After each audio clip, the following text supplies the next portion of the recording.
ಬಿಜೆಪಿಯವರೆಲ್ಲ ಸತ್ರು ಬಿಡಿ, ನಿಖಿಲ್ ಕುಮಾರಸ್ವಾಮಿ ಗೆದ್ರು ಸಿದ್ದರಾಮಯ್ಯನೇನು ಅಳ್ಳಾಡೋದಿಲ್ಲ. ಸರ್ಕಾರಕ್ಕೆ ಏನಾರು ಆಗತ್ತಾ? ಈ ಸೀಟ್ ಇದ್ದಿದ್ದೇ ದಳದ್ದು, ನಮ್ದಲ್ಲ. ಒಬ್ಬ ಮುಖ್ಯಮಂತ್ರಿ ಪ್ರತಿನಿಧಿಸಿರ್ತಕ್ಕಂಥ ಕ್ಷೇತ್ರ ಕುಡಿಯೋ ನೀರಾಗಿಲ್ಲ, ಬಸ್ ಸ್ಟ್ಯಾಂಡ್ ಆಗಿಲ್ಲ ಅಂತಂದ್ರೆ ಇದು ನಾಚಿಕೆಗೇಡಿಂತನ. ಯೋಗೀಶನ ಗುರುತು, ಹೆಜ್ಜೆ ಗುರುತುಗಳಿದಾವೆ ಹೊರತು ಕುಮಾರಸ್ವಾಮಿ ಸಾಕ್ಷಿ ಗುಡ್ಡೆ ಎಲ್ಲೂ ಇಲ್ಲ. ಅಲ್ಲಿ ಚುನಾವಣೆಯಲ್ಲಿ ದುಡ್ಡು ಕೊಟ್ಬಿಟ್ಟು ಓಟ್ ಹಾಕ್ಸ್ಕೊತೀನಿ ಅನ್ನೋ ಭಾವನೆ ನೀವು ವ್ಯಕ್ತ ಮಾಡಿದರೆ, ನೀವ್ಯಾಕೆ ಹಾಸನದಿಂದ ಚನ್ನಪಟ್ಟಣ ತಕ್ಕ ಬರಬೇಕಾಗಿತ್ತು? ಒಂದು ಹೋಟೆಲ್ ಗೆದ್ರು ಗೆಲುವೆ. ಇವತ್ತು ನಿಖಿಲ್ ಕುಮಾರಸ್ವಾಮಿ ಅವರು ಸೋಲ್ತಾರೆ, ಯೋಗೀಶ್ ಅವರು ಗೆಲ್ತಾರೆ. ಚನ್ನಪಟ್ಟಣ ಉಪಚುನಾವಣೆ ರಣ ಕಣ, ಯಾರು ಗೆಲ್ತಾರೆ ಎನ್ನುವಂತಹ ಪ್ರಶ್ನೆ ಇಡೀ ಕರ್ನಾಟಕದ ಜನರಲ್ಲೂ ಕೂಡ ಕೂತಿದೆ. ಇವತ್ತು ನಮ್ಮ ಜೊತೆಗೆ ಕಾಂಗ್ರೆಸ್ನ ನಾಯಕರು ಶಿವರಾಮೇಗೌಡರು ಇದ್ದಾರೆ, ಮಾಜಿ ಸಂಸದರು. ಸೊ ಅವ್ರು ಏನು ಹೇಳ್ತಾರೆ ಅಂತ ಕೇಳೋಣ. ಯಾರು ಗೆಲ್ತಾರೆ? ನಮಸ್ತೆ ಸರ್. ನಮಸ್ತೆ. ಹೆಂಗಿದ್ದೀರಾ ಸರ್? ಚೆನ್ನಾಗಿದ್ದೀನಿ. ಓಕೆ. ಚನ್ನಪಟ್ಟಣ ಅಂದ ತಕ್ಷಣ ಈಗಿರುವಂತಹ ಸದ್ಯದ ಸಿಚುವೇಶನ್ ನೋಡ್ತಾ ಇದ್ರೆ ಕರ್ನಾಟಕದ ಎಲ್ಲರ ಗಮನ ಚನ್ನಪಟ್ಟಣದತ್ತ. ಸರ್, ಯಾರು ಗೆಲ್ತಾರೆ ಸರ್? ನಮ್ಮ ಲೆಕ್ಕದ ಪ್ರಕಾರ ನಾವೆಲ್ಲ ಹಳ್ಳಿಯಿಂದ ಬಂದ ಜನ. ಇವತ್ತು ಚನ್ನಪಟ್ಟಣದಲ್ಲಿ ಯೋಗೀಶ್ ಗೆಲ್ಲಬೇಕು, ಕಾಂಗ್ರೆಸ್ ಅಭ್ಯರ್ಥಿ ಯೋಗೀಶ್ ಗೆಲ್ಲಬೇಕು.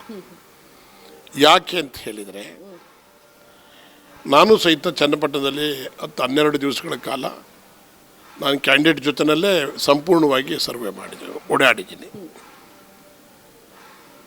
ಈ ಹಿಂದೆ ಕುಮಾರಸ್ವಾಮಿ ಅವರು ಭಾಗವಹಿಸ್ತಿದ್ದಂಥ ಜಾಗ, ಅವರ ಧರ್ಮಪತ್ನಿಯವರು ಭಾಗವಹಿಸಿದ್ದಂಥ ಜಾಗ, ನಮ್ಮ ರಾಷ್ಟ್ರೀಯ ನಾಯಕರಾಗಿರ್ತಕ್ಕಂಥ ದೇವೇಗೌಡರು ಸಹಿತ ಆ ಜಿಲ್ಲೆಯಿಂದ ಭಾಗವಹಿಸಿದ್ದಂಥ ಜಾಗ. ದೇವೇಗೌಡರು ಮುಖ್ಯಮಂತ್ರಿ ಆಗಿದ್ದರು, ದೇವೇಗೌಡರು ಪ್ರಧಾನಮಂತ್ರಿಗಳಾಗಿದ್ದರು, ಕುಮಾರಸ್ವಾಮಿಯವರು 2 ಸಾರಿ ಮುಖ್ಯಮಂತ್ರಿ ಆಗಿದ್ದರು. ಕುಮಾರಸ್ವಾಮಿಯವರು ಬಸ್ ಸ್ಟ್ಯಾಂಡಲ್ಲಿ ಅರ್ಜಿ ಹಾಕಿಬಿಟ್ಟು ಚನ್ನಪಟ್ಟಣದವ್ರು ಒತ್ತಿ ಕಳಿಸ್ಬಿಟ್ರು. ನಾವು ಚನ್ನಪಟ್ಟಣ ನೋಡಿದಾಗ ನಾನು ತಿಳ್ಕೊಂಡಿದ್ದೆ, ಕುಮಾರಸ್ವಾಮಿಯವರು ಮುಖ್ಯಮಂತ್ರಿ ಆಗಿದ್ದ ಮೇಲೆ ಮಂಡ್ಯದಲ್ಲಿ ಅವರು ಮಗನ ನಿಲ್ಲಿಸಿದಾಗ 8,000 ಕೋಟಿ ರೂಪಾಯಿ ಸ್ಯಾಂಕ್ಷನ್ ಮಾಡಿಬಿಟ್ರು. 8,000 ಕೋಟಿನ. ಅದು ಮುಂದಕ್ಕೆ ಏನಾಯಿತು ಅನ್ನೋದ್ರ ಬಗ್ಗೆ ನಾನು ಚರ್ಚೆ ಮಾಡೋದಿಲ್ಲ. ಈಗ ಚನ್ನಪಟ್ಟಣದಲ್ಲಿ ಇವರೇ ನಿಂತಿದ್ದಲ್ಲ, ಮುಖ್ಯಮಂತ್ರಿಗಳಾಗಿದ್ರಲ್ಲ, ಕಂಪ್ಲೀಟ್ ಇದೆಲ್ಲ ಆಕ್ಸ್ಪಾಲ್ಟು ಗೀಸ್ಪಾಲ್ಟ್ ಎಲ್ಲ ಹಳೇದು, ಮೆಕ್ಸ್ಪಾಲ್ಟ್ ರೋಡ್ ಮಾಡ್ಯವ್ರೆ ಅಂತ ಹೇಳ್ಬಿಟ್ಟು ನಾನು ಅಂದ್ಕೊಂಡಿದ್ದೆ. ನಾಗಮಂಗಲಕ್ಕಿಂತಲೂ ಕಡೆಯಾಗಿದ್ದಂಥ ಒಂದು ಕಾನ್ಸ್ಟಿಟ್ಯೂನ್ಸಿ ಅಂದರೆ ಅದು ಚನ್ನಪಟ್ಟಣ ಕಾನ್ಸ್ಟಿಟ್ಯೂನ್ಸಿ. ನಾನು ಇಡೀ ಚನ್ನಪಟ್ಟಣವನ್ನು ಸುತ್ತಾಕಿದಾಗ ನಿಜಕ್ಕೂ ಕುಮಾರಸ್ವಾಮಿಯವರು ಒಂದು ವಿಧಾನಸಭೆಯಲ್ಲಿ ಒಂದು ರೆಕಾರ್ಡಲ್ಲಿದೆ. ಅದು ಎಲ್ಲ ನನ್ನ ಅನಿಸಿಕೆ ಇದು ಅಂತ ರೆಕಾರ್ಡಲ್ಲಿ ಹೇಳಿರೋದು. ಏನು ನನ್ನ ಅನಿಸಿಕೆ ಅಂದರೆ, ಜನಗಳ ಹತ್ರ ಹೋಗಿ ವರ್ಷವೆಲ್ಲ 5 ವರ್ಷ ಎಲ್ಲ ಕೂತ್ಕೊಂಡು ಹೋರಾಟ ಮಾಡೋದು ತಪ್ಪು. ಚುನಾವಣೆ ಒಂದು ವಾರ ಇದ್ದಂಗೆ ಹೋಗಿ ಚುನಾವಣೆಗೆ ಬೇಕಾಗಿರ್ತಕ್ಕಂಥ ಸಾಮಗ್ರಿಗಳೆಲ್ಲ ಇತ್ತೀಚಿನ ದಿನಗಳಲ್ಲಿ ಏನು ಬೇಕೋ ಅವನ್ನು ಮುಗಿಸಿ ಚುನಾವಣೆ ಮಾಡ್ಕೊಂಬರೋದು ಒಳ್ಳೆಯದು ಅಂತಕ್ಕಂಥದ್ದನ್ನು ನನ್ನ ಅಭಿಪ್ರಾಯ ಇದು ಅಂತೇಳಿ ಹೇಳಿರ್ತಕ್ಕಂಥದ್ದನ್ನು ಸಾಬೀತು ಮಾಡಿದ್ದಾರೆ ಆ ಕ್ಷೇತ್ರ ನೋಡಿದ ಮೇಲೆ. ನಮ್ಮ ಲೆಕ್ಕದ ಪ್ರಕಾರ ಇವತ್ತು ಚನ್ನಪಟ್ಟಣದ ಹಿತದೃಷ್ಟಿಯಿಂದ ಚನ್ನಪಟ್ಟಣ ರಾಮನಗರ ಜಿಲ್ಲೆಗೆ ಸೇರಿರ್ತಕ್ಕಂಥದ್ದು. ನನಗೆ ಕುಮಾರಸ್ವಾಮಿಯವ್ರ ಬಗ್ಗೆನೂ ಗೌರವ ಇದೆ, ದೇವೇಗೌಡರ ಬಗ್ಗೆನೂ ಗೌರವ ಇದೆ. ಈ ಕ್ಷೇತ್ರನ ಹೆಂಗೆ ಮಾಡೆಲ್ ಮಾಡಬೇಕಾಗಿತ್ತು, ಮಾಡೆಲ್ ಮಾಡಿ ಒಬ್ಬ ಮುಖ್ಯಮಂತ್ರಿ ಪ್ರತಿನಿಧಿಸಿರ್ತಕ್ಕಂಥ ಕ್ಷೇತ್ರ ಇನ್ನೂ ರಸ್ತೆಗಳಾಗಿಲ್ಲ, ಕುಡಿಯೋ ನೀರಾಗಿಲ್ಲ, ಚರಂಡಿಗಳಾಗಿಲ್ಲ, ಬಸ್ ಸ್ಟ್ಯಾಂಡ್ ಆಗಿಲ್ಲ ಅಂತಂದರೆ ಇದು ನಾಚಿಕೆಗೇಡಿಂತನ. ಸುಮ್ಮನೆ ಏನು ಬೇಕಾದರೂ ರಪ್ ಆ್ಯಂಡ್ ಡಪ್ ಮಾಡ್ಬೋದು. ಇವತ್ತು ಚನ್ನಪಟ್ಟಣ ಚುನಾವಣೆ ಹೆಂಗೆ ನಡೆದಿದೆ, ಯಾಕೆ ನಡೆದಿದೆ, ಯಾರ್ಯಾರು ಹೆಂಗೆ ನಡೆಸಿದ್ರು ಅನ್ನೋದನ್ನು ನಿಮಗೇನು ಹೇಳಬೇಕಾಗಿಲ್ಲ. ನಿಮ್ಮ ಮಾಧ್ಯಮದಲ್ಲಿ ಸಹಿತ ಎಲ್ಲ ಚೆನ್ನಾಗಿ ಮಂದಟ್ಟಾಗಿದೆ. ಆದರೆ ನಾವು ಏನು ಎಕ್ಸ್ಪೆಕ್ಟ್ ಮಾಡಿದ್ವೋ, ಈ ದೇಶದ ನಮ್ಮ ನೆಚ್ಚಿನ ಪ್ರಧಾನಿಯಾಗಿರ್ತಕ್ಕಂಥ ದೇವೇಗೌಡರ ಕಾನ್ಸ್ಟಿಟ್ಯೂನ್ಸಿ, ನಾನು ನಮ್ಮ ನಾಯಕರಲ್ಲಿ ಕೇಳ್ತೀನಿ, ದೊಡ್ಡರಲ್ಲಿ ಎಲ್ಲರಲ್ಲೂ, ನೀವು ಪ್ರತಿನಿಧಿಸಿದಂಥ ರಾಮನಗರ ಮತ್ತು ಚನ್ನಪಟ್ಟಣದಲ್ಲಿ ಬೇರೆ ಕ್ಷೇತ್ರಕ್ಕೆ ಹೋಲಿಕೆ ಮಾಡಿಕೊಂಡ್ರೆ ಎಷ್ಟು ವರ್ಷಾಗಿದೆಯೋ ಅಷ್ಟೇ ವರ್ಷಾಗಿ ಇನ್ನೂ ಚನ್ನಪಟ್ಟಣ ರಾಮನಗರ ಇರೋದಾದರೆ ನೀವ್ಯಾಕೆ ಹೋಗಿ ಅಲ್ಲಿ ಸ್ಪರ್ಧೆ ಮಾಡಬೇಕು? ನಿಮ್ಮ ನೆಸಿಟಿ ಇಲ್ಲ. ನಮ್ಮ ಜನ ಒಳ್ಳೆತನವನ್ನು ದುರುಪಯೋಗ ಮಾಡ್ಕೊಂಬಿಟ್ರು. ನಮ್ಮ ಜನದ್ದು ಒಳ್ಳೆತನವನ್ನು ದುರುಪಯೋಗ ಮಾಡ್ಕೊಂಡಿದ್ದೀರಿ. ಜನರು ಮುಗ್ಧರು, ಚನ್ನಪಟ್ಟಣದವರು ಓಟ್ ಹಾಕ್ಬಿಡ್ತಾರೆ, ಬಸ್ ಸ್ಟ್ಯಾಂಡಲ್ಲಿ ಅರ್ಜಿ ಹಾಕ್ಬಿಟ್ಟು ಹೋಗ್ಬಿಟ್ರು ಓಟ್ ಹಾಕ್ತಾರೆ ಅಂತಕ್ಕಂಥ ಭಾವನೆ ನಿಮ್ದು ಏನಿದೆಯೋ ಆ ಭಾವನೆನ ವ್ಯಕ್ತ ಮಾಡಿರ್ತಕ್ಕಂಥದ್ದು ನಾವು ಕಣ್ಣಾರೆ ಕಾಣ್ತಾ ಇದ್ದೀವಿ. ಆದ್ದರಿಂದ ನನಗೆ ನಾನು ಚನ್ನಪಟ್ಟಣದವನಾಗಿ ಚನ್ನಪಟ್ಟಣ ಜಿಲ್ಲೆ ತಾಲೂಕಿನಲ್ಲಿ ನನಗೂ ಬೇಕಾದಷ್ಟು ಜನ ಪರಿಚಯಸ್ಥರಿದ್ದಾರೆ. ನಾನು ಒಂದು 10-15 ಹಳ್ಳಿಗಳಲ್ಲಿ ನನಗೆ ಭಾಳ ಬೇಕಾಗಿರ್ತಕ್ಕಂಥ ಕೆಲವು ಊರುಗಳಲ್ಲಿ ನಂಟರುಗಳು ಇದ್ದಾರೆ, ಕೆಲವು ಸ್ನೇಹಿತರುಗಳು ಭಾಳ ಬೇಕಾಗಿರ್ತಕ್ಕಂಥ ಸ್ನೇಹಿತರುಗಳೆಲ್ಲ ಇದ್ದಾರೆ. ಯಾಕೆಂದರೆ ನಾನು ಸ್ಕೂಲ್ ನಡೆಸ್ತಾ ಇದ್ದೀನಿ. ಸ್ಕೂಲ್ ನಡೆಸ್ತಾ ಇರ್ತಕ್ಕಂಥ ಎಲ್ಲ ಮಿತ್ರರು ಗೊತ್ತು ನನಗೆ. ನಾನು ಹಿಂದೆ ಕಾಯರ್ ಇಂಡಸ್ಟ್ರೀಸ್ ನಡೆಸ್ತಾ ಇದ್ದೆ. ಚನ್ನಪಟ್ಟಣದಲ್ಲಿ 10-15 ಕಾಯರ್ ಇಂಡಸ್ಟ್ರೀಸ್ ಪ್ರಬಲವಾಗಿ ನಡೆಸ್ತಾ ಇದ್ದಂಥ ಎಲ್ಲ ಮುಖಂಡರುಗಳು ನನಗೆ ಗೊತ್ತಿದ್ದಾರೆ. ಅವ್ರನ್ನೆಲ್ಲ ಭೇಟಿ ಮಾಡಿದ್ದೀವಿ. ನಮ್ಮ ಜನ ಮುಗ್ಧರಾಗಿ ಓಟ್ ಕೊಡ್ತಾರೆ. ಮುಗ್ಧರಾಗಿ ಓಟ್ ಕೊಟ್ಟರೆ ನಾವು ಹೆಂಗೆ ಬೇಕಾದ್ರೂ ಮುಗ್ಧರು ಮಾಡ್ಬೋದು ಚುನಾವಣೆಯಲ್ಲಿ ಅನ್ನೋದನ್ನು ನೀವು ಸಾಬೀತು ಮಾಡಿಕೊಟ್ಟಿರ್ತಕ್ಕಂಥವ್ರು ನೀವು ಕುಮಾರಸ್ವಾಮಿಯವರು ಮತ್ತು ಫ್ಯಾಮಿಲಿ. ಓಕೆ ಸರ್, ಚುನಾವಣೆ ಮುಗಿದ ನಂತರ ಸುದ್ದಿಗೋಷ್ಠಿಯನ್ನು ನಡೆಸ್ತಾರೆ. CP ಯೋಗೇಶ್ವರ್ ಅವರು ಆ ಒಂದು ಸುದ್ದಿಗೋಷ್ಠಿಯಲ್ಲಿ ತಮ್ಮ ಸೋಲನ್ನು ಒಪ್ಕೊಂಡ್ಬಿಟ್ರು ಅನ್ನುವಂಥ ಟಾಕ್ ಎಲ್ಲ ಕಡೆಗೂ ಕೇಳಿ ಬರ್ತಾ ಇದೆ. ಹೌದಾ ಇದು? ಇಲ್ಲ, ನನಗೆ ಯೋಗೀಶ್ ಯಾಕೆ ಹೇಳ್ಕೊಂಡು ಯೋಗೀಶ್ ನನಗೆ ಸಿಕ್ಕಿಲ್ಲ, ನಾನು ಊರಿನಲ್ಲಿ ಇರಲಿಲ್ಲ. ಯೋಗೀಶ್ ಯಾವ ದೃಷ್ಟಿಯಿಂದ ಈ ಥರ ಹೇಳಿದಾರೋ ಗೊತ್ತಿಲ್ಲ. ಯೋಗೀಶು ಒಬ್ಬ ಕ್ಯಾಂಡಿಡೇಟಾಗಿ ನಿಂತಿದ್ರೆ ಹೊರತು ಅವರೇನು ಓಟ್ ಹಾಕ್ಸ್ಕೊಳ್ಳೋ ಆತಂದು ಸಹಿತ ನಿಜ ಹೇಳಬೇಕು ಅಂದರೆ ಚನ್ನಪಟ್ಟಣದಲ್ಲಿ ಯೋಗೀಶನ ಹೆಜ್ಜೆ ಗುರುತುಗಳಿದ್ದಾವೆ ಹೊರತು ಯೋಗೀಶನ ಅವನ ಸಾಕ್ಷಿ ಗುಡ್ಡೆಗಳಿದ್ದಾವೆ ಹೊರತು ಕುಮಾರಸ್ವಾಮಿ ಸಾಕ್ಷಿ ಗುಡ್ಡೆ ಎಲ್ಲೂ ಇಲ್ಲ, ಅಲ್ಲಿ ಇಲ್ಲವೇ ಇಲ್ಲ. ಮುಖ್ಯಮಂತ್ರಿಯಾಗಿ 2 ಸಾರಿ ಒಂದು ಸಾರಿ ಅವರ ಧರ್ಮಪತ್ನಿಯವರು ಕುಮಾರಸ್ವಾಮಿಯವ್ರು ಗೆದ್ದು ಈ ಚುನಾವಣೆ ಹೇಗಾಗುತ್ತೆ ಅನ್ನೋದು ಮೊದಲು ವಿಚಾರ.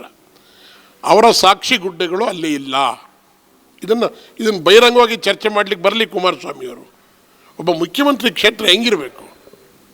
ಸಾಮಾನ್ಯವಾಗಿರ್ತಕ್ಕಂಥ ಸ್ಕೂಲು, ರಸ್ತೆ, ಕುಡಿಯೋ ನೀರು, ವಿದ್ಯುತ್ ನೀರಾವರಿ, ಇಷ್ಟು ಒಂದು 5-6ಕ್ಕೆ ಆದ್ಯತೆ ಕೊಟ್ಟು ನೀವು ಮಾಡದೇ ಇದ್ದರೆ ಚುನಾವಣೆಯಲ್ಲಿ ದುಡ್ಡು ಕೊಟ್ಬಿಟ್ಟು ಓಟಾಕ್ಸ್ಕೊತೀನಿ ಅನ್ನೋ ಭಾವನೆ ನೀವು ವ್ಯಕ್ತ ಮಾಡಿದರೆ ಏನು ಮಾಡ್ತೀರಿ? ಅದಕ್ಕೆ ನೀವ್ಯಾಕೆ ಹಾಸನದಿಂದ ಚನ್ನಪಟ್ಟಣ ತನಕ ಬರಬೇಕಾಗಿತ್ತು? ಬೇಕಿರಲಿಲ್ಲ. ನೀವು ಎಲ್ಲಿ ಬೇಕಾದರೂ ಹೋಗಿ ಎಲೆಕ್ಷನ್ ಟೈಮಲ್ಲಿ ದುಡ್ಡು ಹಂಚ್ಬಿಟ್ಟು ಎಲೆಕ್ಷನ್ ಮಾಡ್ಬೋದು ಅನ್ನೋ ಭಾವನೆ ನೀವು ಬಂದ್ಬಿಟ್ಟಿದ ಮೇಲೆ ನಿಮಗೆ ಎಷ್ಟು ದಿವಸ ಜನ ಹಿಂಗೆ ನಿಮ್ಮನ್ನು ಬೆಂಬಲಿಸ್ತಾರೆ? ಇದು ಅರ್ಥವಿಲ್ಲ. ಈ ಚುನಾವಣೆಯಲ್ಲಿ ಯೋಗೀಶ್ ಯಾಕೆ ಹೇಳಿದಾನೋ ನನಗೆ ಗೊತ್ತಿಲ್ಲ. ನನ್ನ ಸ್ವಂತ ವೈಯಕ್ತಿಕ ಅಭಿಪ್ರಾಯ, ನಾನು ಅಲ್ಲಿ ಒಕ್ಕಲಿಗರನ್ನು ಮಾತಾಡಿಸಿದ್ದೀನಿ, ಮುಸ್ಲಿಂ ಜನಾಂಗದವ್ರನ್ನೂ ಮಾತಾಡಿಸಿದ್ದೀನಿ, ಕುರುಬ ಜನಾಂಗದವ್ರನ್ನೂ ಮಾತಾಡಿಸಿದ್ದೀನಿ, ತಿಗಳರನ್ನೂ ಮಾತಾಡಿಸಿದ್ದೀನಿ, SC ST ಅವ್ರನ್ನೂ ಮಾತಾಡಿಸಿದ್ದೀನಿ, ಎಲ್ಲರನ್ನೂ ಮಾತಾಡಿಸಿದ್ದೀನಿ. ಜನ ಏನು ಮನಸ್ಸಿಗೆ ಬಂದಂಗೆಲ್ಲ ಓಟ್ ಹಾಕ್ಬಿಡ್ತಾರೆ. ನೀವು ಯೋಗೀಶ ಯಾತಕ್ಕೆ ಅಲವತ್ಕೊಂಡಿದ್ದಾನೋ ಗೊತ್ತಿಲ್ಲ. ನಾನು ತಿಳಿದ ಮಟ್ಟಿಗೆ ಡೆಡ್ ಫೈಟ್ ಅಂತೂ ಜೋರಾಗಿದೆ. ಚುನಾವಣೆಯಲ್ಲಿ ಯೋಗೀಶೇ ಗೆಲ್ತಕ್ಕಂಥದ್ದು. ಎಷ್ಟು ಮತಗಳ ಅಂತರದಿಂದ ವಿಜಯಶಾಲಿ ಆಗ್ತಾರೆ? ಅಂತರ ಬೇಕಾಗಿ ಇಲ್ಲ. ಯಾಕೆ ಬೇಕಂತರ? ನಾನು MP ಆಗಿ 3,57,000 ಲೀಟರ್ ಗೆದ್ದೆ. ನಾನು ಫಸ್ಟ್ MLA ಗೆದ್ದಾಗ ಇಡೀ ಕರ್ನಾಟಕದಲ್ಲೇ ಹೈಯೆಸ್ಟ್ ಲೀಡ್ ಇಂಡಿಪೆಂಡೆಂಟ್ ಕ್ಯಾಂಡಿಡೇಟ್ ಆಗಿ ಕಾಂಗ್ರೆಸ್ನವ್ರಿಗಿಂತಲೂ ಅತಿ ಹೆಚ್ಚು ಲೀಡ್ ತಗೊಂಡು ಗೆದ್ದೆ. ನನಗೇನು ಸ್ಪೆಷಲಾಗಿ ಮುಂದೆ ಕುರ್ಚಿ ಹಾಕಿ ಕೂರಿಸ್ತಾರಾ? ಅವೆಲ್ಲ ಏನೂ ಇಲ್ಲ. ಒಂದು ಹೋಟೆಲ್ ಗೆದ್ದರೂ ಗೆಲುವೆ. ಇವತ್ತು ನಿಖಿಲ್ ಕುಮಾರಸ್ವಾಮಿಯವರು ಸೋಲ್ತಾರೆ, ಯೋಗೀಶ್ ಅವರು ಗೆಲ್ತಾರೆ. ನಿಖಿಲ್ ಕುಮಾರಸ್ವಾಮಿ ಅವರು ಸೋಲ್ತಾರೆ, CP ಯೋಗೇಶ್ವರ್ ಅವರು ಗೆಲ್ತಾರೆ ಅಂತ ಹೇಳ್ತಾ ಇದ್ದೀರಾ. ಸೊ ಜಮೀರ್ ಅಹಮದ್ ಖಾನ್ ಅವರ ಒಂದೆರಡು ಮಾತು ಎಲ್ಲೋ ಮೈನಸ್ ಆಗಿದೆಯಾ ಅಂತ ನನಗೆ ನೋಡಿ ಕೇಳಿ. ಈಗ ನಾವು ಒಂದು ಪಾರ್ಟಿಲಿ ಇದ್ದೀವಿ. ಪಾರ್ಟಿಲಿ ಯಾರು ಜನನೂ ಅಷ್ಟೇ ಒಂದು ಪಕ್ಷಕ್ಕೆ ಓಟ್ ಕೊಡಬೇಕು ಅಂತ ತೀರ್ಮಾನ ಮಾಡಿದ ಮೇಲೆ ಜಮೀರ್ ಅಹಮದ್ ಅವ್ರು ಹೇಳಬೇಕಾಗಿರಲಿಲ್ಲ. ಅದು ಅವರು ಗಂಟಶ್ಯ ಗಳಶ್ಯ ಯಾರು ಕುಮಾರಸ್ವಾಮಿಯವರು ಅವರುವೇ. ಏಕೆಂದರೆ 24 ಗಂಟೆ ಜೊತೆಲೇ ಇರ್ತಿದ್ರು ಅವ್ರು ಹೇಳಿರೋ ಪ್ರಕಾರದಲ್ಲೇ. ನಾವು ಇವ್ರನ್ನೆಲ್ಲ ಹೇಳಿದಾರಲ್ಲ. ಈಗ ಅವತ್ತು ಬಳಸ್ಕೊಳ್ಳುವಾಗ ಚಲುವರಾಯಸ್ವಾಮಿ ಬೇಕಾಗಿತ್ತು, ಮಾಗಡಿ ಬಾಲಕೃಷ್ಣ ಬೇಕಾಗಿತ್ತು, ಪುಟ್ಟಣ್ಣ ಬೇಕಾಗಿತ್ತು, ನಮ್ಮ ಶ್ರೀರಂಗಪಟ್ಟಣದ ಬಾಬು ಬೇಕಾಗಿತ್ತು, ಜಮೀರಣ್ಣ ಬೇಕಾಗಿತ್ತು. ಇವತ್ತು ಅವ್ರು ಕಚಡಗಳು ಅಂತಕ್ಕಂಥ ಮಾತನ್ನೆಲ್ಲ ಬಳಸಿದ್ದಾರೆ.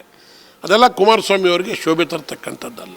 ಕುಮಾರಸ್ವಾಮಿ ಅವರಿಗೆ ನಾನು ಇವತ್ತು ಒಂದು ಮಾತು ಹೇಳ್ತೀನಿ. ಈ ಚುನಾವಣೆ ಬಿಡಿ, ಈ ಚುನಾವಣೆ ಇದು ಗೆಲ್ಲಿ ಸೋಲ್ಲಿ. ಇದು ಗೆದ್ದರೂ ಸಹಿತ ನಿಖಿಲ್ ಕುಮಾರಸ್ವಾಮಿ ಗೆದ್ದರೂ ಸಿದ್ದರಾಮಯ್ಯನೇನು ಅಲ್ಲಾಡೋದಿಲ್ಲ. ಸರ್ಕಾರಕ್ಕೆ ಏನಾರು ಆಗುತ್ತಾ?